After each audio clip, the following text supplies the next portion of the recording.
Good afternoon, everybody. It is 12 noon on the 4th of December. We are getting up to Christmas, not that far away. So really lovely to see everybody here today.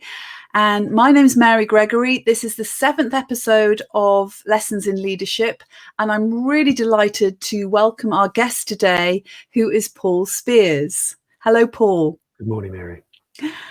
So Paul and I don't know each other that well. We have met, as you do, you connect over the internet and you start building your network that way. And we actually met through connecting on Paul's podcast, which is the new P&L, Principles and Leadership. So I really like the whole idea that it's not all about profit and loss. It's about principles and leadership. And my experience of Paul was that he's a real deep thinker. And I think my dog agrees with that as well, Paul. So apologies for that. He's a real deep thinker about business, and the questions that he asked me, I found incredibly stretching and thought-provoking. So, Paul, that's one of the reasons I've invited you to join us today. And I know that you're also the founder of the Brand Purpose Institute as well, Principles and Leadership Institute. So I just want to invite you to share a little bit about your story and what's brought you to be this stand for brand purpose and brand values. Yeah, absolutely. Firstly, thank you for inviting me today. And pleasure. I'm very pleased to be, for my profile to be raised in the canine community as well. So thank you. In terms of how I've got to where I have today, I've spent roughly 30 years in brand reputation management and communications and so on. A few years back, as a result of a few things happening in business, I came up with the idea of the new P&L because I felt at that time, certain experiences I'd had in my own agency, I felt there needed to be a better way of doing business, if you like, something that focused, as you said, more than just on profit and loss, but on principles and leadership. The idea of the new P&L sort of sat with me for a few years while I did other things and developed other entrepreneurial ventures. And I couldn't really find a vehicle for it at that point. And then last year, somewhere in the back of my brain, the idea of a podcast and the idea of the new P&L came together. So I thought I'd test the water and see how it developed. And it just seemed to resonate terrifically with the audience and with guests. So much so that this year we took it full time, and I now run the new P&L Institute, as you said, working with brands to re-engage their purpose and their principles. And I think to bust a few of those myths around purpose being this fluffy, values-driven thing that really doesn't apply to business. Actually, it's essential to the focus of the business and essential to the commercial success of the business. And that's what we're doing with the Institute, just trying to re-engage businesses on that values side. That sounds fantastic, and I like that you mentioned the fluffy thing that sometimes purpose and values is looked at that in that way. And what I'm realizing over the years, when you look back to how things were even 10 years ago, that the shift that there's been to really valuing those things that were considered the softer skills, which are actually really the hard skills, because without them, you can't have a business that functions. So just share a bit more about, what is it about purpose and values that is so important to businesses today? I was having a conversation with someone the other day, and we were talking about the importance of self-awareness and leadership.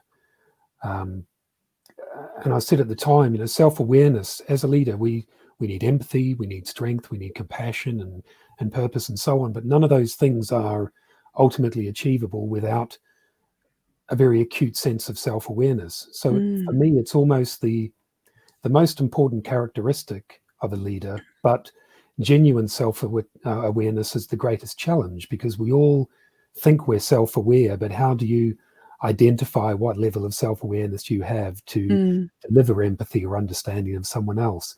So a lot of around what we do with principles and leadership, and why I sort of brought it in, is to almost to provoke a conversation both with people but within ourselves as well, as to how we identify as leaders, what we're trying to achieve, and how well we genuinely identify with those we are leading and we're working with. And that's the essence behind it, I guess, to start with the inner person, the self-awareness, and then build out in terms of leadership from there. So I love that. So it's like looking within to yourself first. What are Absolutely. your values? What is your purpose? And then how are you creating that and manifesting it and living it out there in the world with other people? And Yeah. and you focus it very much around leadership, is what I'm hearing. We do, because I've spent, as I said, 30 years in brand management, reputation management. And what I often found was you would have CEOs and leaders coming in, or I would work with them, and they'd say, right, off you go and do the workshop with the team. And my argument was always, I'm happy to take the money, but this is a pointless exercise if only the team is going to understand the value of the brand management or the reputation management or whatever it has to be. Everything has to start with the top. And clearly, if you're trying to drive purpose and principles and facilitate culture through the business, there's no point just focusing it on those that are working for a business. You have to have it focused on those that are leading that business, because they are, I wouldn't say they're not the most important people in the business, but they are certainly the most important in terms of driving the culture. You can have a brilliant culture at mid-level, but if it's not facilitated and led and embraced at the top, then it will only ever sit as a subculture, not as the full culture of the business. So it has to be Yes. leadership first. Yes, and I think leadership and the way leaders behave has such an impact on the culture and the atmosphere that's created. And I think that's been proven time and time again, hasn't it? Absolutely. So there's very much about leadership is from within first and from within me first. How do you tackle something which I've come across over the years, and I think is probably an ongoing challenge for many businesses and organizations, where there's kind of the set of values, it's up on the wall, or it might even be put in the drawer, we don't know, but there is a set of values up there and it doesn't really get lived. So for example, like, I've seen organizations, we put people first, which means we put our customers first, we put our staff first, but actually in reality that isn't happening. So how do you address that, Paul? I think that the values on the wall example is indicative of what we suffer more generally at the moment in society, where everything is in sound bites and there's no context. I mean, you don't have context to something, it leads to mistrust and misunderstanding and a lack of empathy towards one another. So I start by sitting down with a leader or a group of management team, and say, what do these values mean to you? Why are they the values of the business? Demonstrate to me, not just in verbal terms. Don't sit here over the next hour and tell me that this is what happens, but provide me with the practical evidence of how you deliver value X, Y, and Z in the business. And then what I'll often do is go to the employees and conduct a very similar series of interviews or conversations with, or a workshop with them, and see whether those values are being filtered down. So we all, one of the dangers in business is the leaders make assumptions that the employees understand the way the business works, the way the values are, the way the culture is, and so on, without really demonstrably articulating how those values need to be played out. So once I've done both of those series of interviews, or had both of those conversations, understood the practical delivery of those values into the business, then I sit back down with the leadership and say, this is what you told me. This is probably the reality of what we face within the business. Even with your best endeavors and best intentions, for some reason, it's not filtering down, let's say. So how do we change the communications process? Because with the best will in the world, the most ambitious and desirable and well-meaning values won't filter through an organization if the communication process isn't robust. Okay, so it's that quality of how that communication process works, as well as what is delivered. And something I come up against, certainly when I'm working with clients, and I'm sure you do as well, is when you're wanting to shift maybe the culture and how communication is acted throughout the organization, is resistance, which in my world is people's anxiety and their fear. So what sort of resistance do you come up against at the senior levels, where people might be, and I've experienced senior leaders being reluctant to shift their own behavior? How do you address that? Again, I think it comes back to context. So first, understanding why they don't feel there's a need for change. And quite often, you probably find the same thing. Quite often, that is the prevalent attitude, where it seems to be working, but most businesses don't recognize they're in slow decline until it's too late, or the culture has major issues until it's too late. So I want to start with those leaders understanding why they think things are okay the way they are. Can they again demonstrate to me why they think things are okay the way they are? And then demonstrate some of the values of why you may be able to change, what the benefits of that change may be, and what the evidences are, or the evidence is in other businesses, of those subtle changes that you make to business, the bringing together of employees and leadership, and what that means for a more collaborative and creative and cohesive culture. So Yes. again, it's just all about not making any assumptions on my part or on their part, but understanding the context that the conversation brings to that, to that discussion with me. Why do they believe what they're believing? Yes. Yes. So really getting underneath the skin of it, really, and trying to access where their motivation and drive might be. So that's fantastic. And it's lovely to have heard a bit more about your journey itself, to where you've got to be. But what I'm also curious about here is your experience in your own learning journey as a leader. So what I'm curious about is a moment that really shifted, helped. I mean, you alluded to it maybe at the beginning, but it really shifted your perspective, or it shook you in some way that it's impacted you, and it still affects how you show up as a leader today. So would you be willing to share a story around that, Paul? Yeah, absolutely. I mean, there's been probably three major turning points, if you like, in my professional career.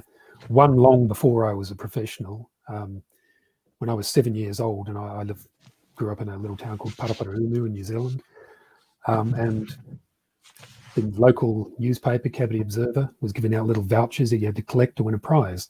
Mum and Dad collected those vouchers. We won second prize, and it was an encyclopedia of the world. And that, more than any professional experience, more than anything apart from the birth of my children, has had the most profound experience, changing turning point on my entire life. Because from a little town in New Zealand, I devoured that book. Over the next 4 or 5 years, I would just read it cover to cover, time and time again, and change my perspective of what the world looked like, of my ambitions for my life. I'm in the UK, I've been here 20 years. I can put that down to that encyclopedia and the winning of that prize. So that shaped my entire life. Going to university at 23, I left school very early, 15, 16, went to university at 23. That again changed my life because it opened up so many more doors and opportunities for me. And then, as I said, the new P&L, I experienced a series of very unethical, or was a recipient of a large series of unethical events in an agency I ran at the time. It had a very profound change impact on my personal and professional life. And that's when the new P&L was born. And then, as I said earlier, it's just about thinking there's got to be more kindness, more principles, and better leadership in business. And although it took me a few years to find the vehicle for the new P&L, it fundamentally changed the way I went about my own business, the way I dealt with people, looked for people, worked with people in business. And what's been wonderful about the last year of the new P&L is uncovering how much kindness there is in business. We have this impression of how tough and cruel the business world is. Actually, it probably is an element, but you start opening the door and knocking on the door and asking people for help, and it's remarkable how much kindness exists just beneath the surface if you just scratch a little bit and ask.